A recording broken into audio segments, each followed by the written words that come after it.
Well, the bronze medal game of the 2017 World Juniors is now finished, and Russia has claimed the bronze medal in overtime, like I predicted. I'm going to break this game down for you guys and talk about what happened because it wasn't the most exciting game, but I still enjoyed watching it. So I'm going to go over the details. And just before I do that, I just want to point out I have seen all the dislikes lately on my most recent videos. I don't know what I've said to offend some of you, but I'm hoping that you'll give me a thumbs up and not a thumbs down on this video because I could really use your support.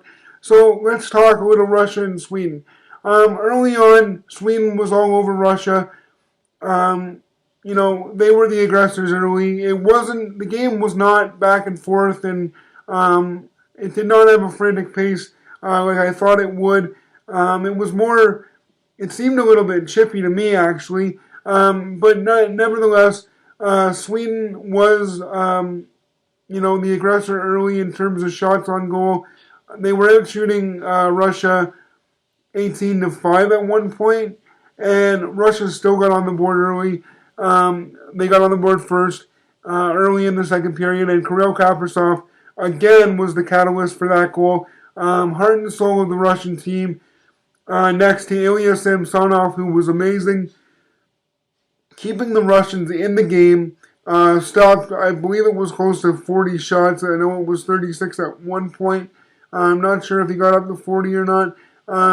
Samsonov was hurt many times during that game, so it was a gutsy performance by him.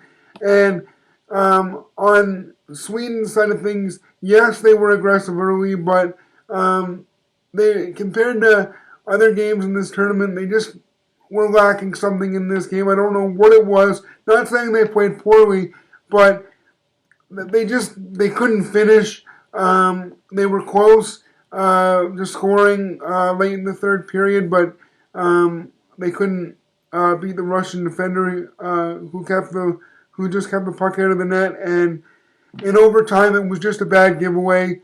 It was a mistake. It happens. Not taking anything away from Sweden. They played a good game. They were all over the Russians. The Russians kind of rope-a-dope them if you think about it. I mean, they didn't have a lot of shots early. Still got on the board first. Samsonov was the difference. Felix Sandstrom kept Sweden in the game. I thought the Swedish power play, at least their first power play, was really good, getting a lot of shots towards the net, which they hadn't been doing in previous games enough. Heartbreaking for Sweden, but that's the way it goes. Unfortunately, Russia just caught some lucky breaks in this game and were able to capitalize. And Guryanov, again, scoring at a crucial time yesterday in the shootout a couple times versus the USA. And then 32 seconds into overtime in this one. So hats off to the Russians, and it was a good effort by Sweden. So that's about all I have to say about that one, guys. It was a good bronze medal game. Unfortunate that it's the fourth straight time that Sweden will finish fourth, considering that they were one of the favorites going into the tournament. I mean, that's never an easy pill to swallow, and I disagree with what Ray Ferraro said about the Russian team not being as skilled and not being as skilled compared to many Russian teams in the past. I disagree with that.